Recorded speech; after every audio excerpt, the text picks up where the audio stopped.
Hello everyone, मैं लाल मनीष स्वागत करता हूं आप सभी को मेरे चैनल में। जेएसएससी सीजीएल में जो है बहुत गड़बड़ी हुई है, उसी को लेकर के 30 सितंबर तक इसका समय लिया गया है कि 30 सितंबर तक इसका जांच होगा। इसमें क्या क्या बात आई है इसमें बताएंगे कि राज्यपाल ने जो है एक लेटर के माध्यम से मुख्यमंत्री जी यानी हेमंत सोरेन जी को और फिर जेएसएससी को जो है पत्र लिख करके जो है मांगा है जवाब। और उसमें पूछा है कि 72 प्रश्न जो रिपीट हुआ है यानी जो एसएससी का हूबहू क्वेश्चन जो इसमें आया था वो कैसे आया और क्यों आया। फिर दूसरा इसमें सबसे बड़ा प्रश्न है कि लैंग्वेज पेपर जो था ना वो भी बहुत कठिन था, जो कि सबके लिए जो क्वालिफाइंग मार्क्स ही था, नहीं सिर्फ पास ही करना है, लेकिन इसी में बहुत ऐसा स्टूडेंट होगा जो कि पास नहीं कर पाएगा। क्यों? क्योंकि ये आउट ऑफ सिलेबस था और आउट ऑफ सिलेबस इतना टफ था कि बच्चा जो है 30 नंबर बनाने के लिए जो है उसका हालत ख़राब हो गया होगा। तो चलिए दिखाता हूँ कि क्या लिखा है और इसमें क्या है। देखिए क्या लिखा है। राज्यपाल ने सीएम को पत्र लिखकर सीजीएल परीक्षा की जांच कराने को कहा। और इसमें पूरा ये नोटिस और ये पत्र पढ़ करके सुनाऊंगा कि क्या लिखे हैं ये राज्यपाल जी। क्या नाम है इसका? राज्यपाल का नाम आप लोगों को पता होगा, और नहीं पता है तो बता दूं कि संतोष कुमार गंगवार ने मुख्यमंत्री हेमंत सोरेन से झारखंड कर्मचारी चयन आयोग द्वारा आयोजित सीजीएल की परीक्षा, जिसको बोलते हैं संयुक्त स्नातक स्तर परीक्षा में मिल रही शिकायतों की जांच करने को कहा, ताकि इस परीक्षा के साथ ही आयोग की विश्वसनीयता पर किसी प्रकार का प्रश्न चिन्ह नहीं लगे। राज्यपाल की ओर से भेजे गए पत्र में छात्र संगठनों व छात्रों द्वारा परीक्षा के संबंध में दी गई जानकारी तथा मिले तथ्यों को संलग्न किया गया।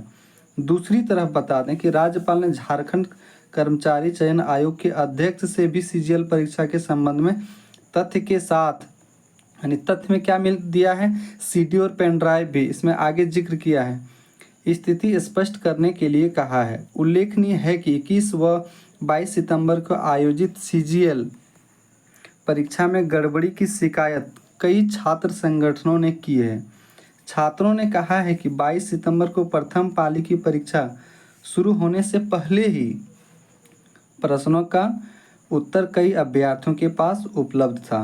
परीक्षा समाप्ति के बाद यह साबित भी हो गया कि जिस पेपर का था जीएस पेपर यानी क्या था, जिस पेपर का था जो पहले लिया गया था उसमें गणित, रीजनिंग व कंप्यूटर के सभी प्रश्नों को दोहराया गया था। वर्ष 2022 में पूछे गए 20 प्रश्न को बिना बदलाव किए यानी ऐसा 20 प्रश्न था जो बिना बदलाव किए पूछा गया। इसी प्रकार रीजनिंग का प्रश्न एसएससी सीजीएल 2019 में तथा कंप्यूटर का प्रश्न जो है जेबी क्या है एपीएस आरएससी 2023 से तथा पेपर 1 यूपीएससी सी नेट का 2019 से लगभग 120 प्रश्न पूछे गए हैं।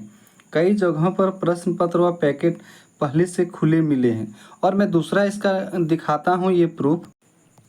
देखिए इसमें क्या है कि पेन ड्राइव यानी उन्होंने परीक्षा में कदाचार को लेकर शिकायत की और पेन ड्राइव सीडी समेत कई दस्तावेज और तथ्य उपलब्ध कराए। यानी ऐसा नहीं कि सिर्फ बोल करके और लिख करके दिए हैं, उसमें सीडी भी दिए हैं यानी जिसमें वो सारा डिटेल है, और फिर पेन ड्राइव भी दिए हैं जिसमें वो फोटो व वीडियो का भी फुटेज इसमें है। ठीक है।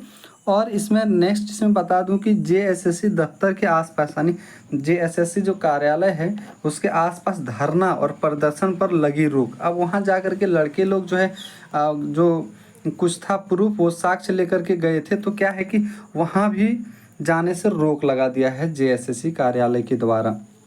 रांची के नामकुम स्थित झारखंड कर्मचारी चयन आयोग कार्यालय के आसपास निषेधाज्ञा लागू कर दी गई है। इसमें कौन सा धारा है? धारा 163 के तहत 2 अक्टूबर की रात 10 बजे तक निषेधाज्ञा लागू, यानी कितना तक?